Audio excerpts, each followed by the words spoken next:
नाज़रीन, अवामी न्यूज़ में ख़बरनि जो सिलसिलो जारी है। इन वक्त असीं तव्हांखे मीरपुर माथेले खां ख़बर ॾींदा हलूं त दहशतगर्दी तोड़ अदालत में क़तल 3 ॼणनि जे केस जी ॿुधणी थी गुज़री है। जवाबदार जो वकील पेश न थियण ते ॿुधणी 6 जून ताईं मुलतवी कई वई है। इन मौक़े ते उमेर रुबाब चांडियो मीडिया सां ॻाल्हाईंदे चयो त असां सां इंसाफ़ कयो वञे। मां फजर जे टाइम खां घरां निकिरां थी, वॾी मुश्किल सां पहुचां थी, इन करे मुंहिंजो केस रोज़ जी बुनियाद ते हलायो वञे। असां सां इंसाफ़ कयो वञे।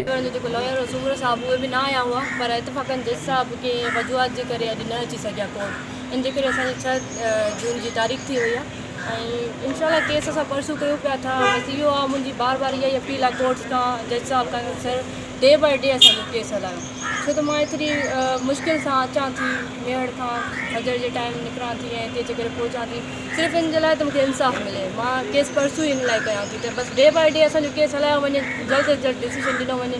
बाक़ी 6 तारीख़ जी असांजी जेको वधीक ख़बरनि ऐं तफ़सील जे लाइ विज़िट कयो असांजी वेबसाइट awamiNewsHD.com ऐं ॾिसंदा रहो अवामी न्यूज़ HD।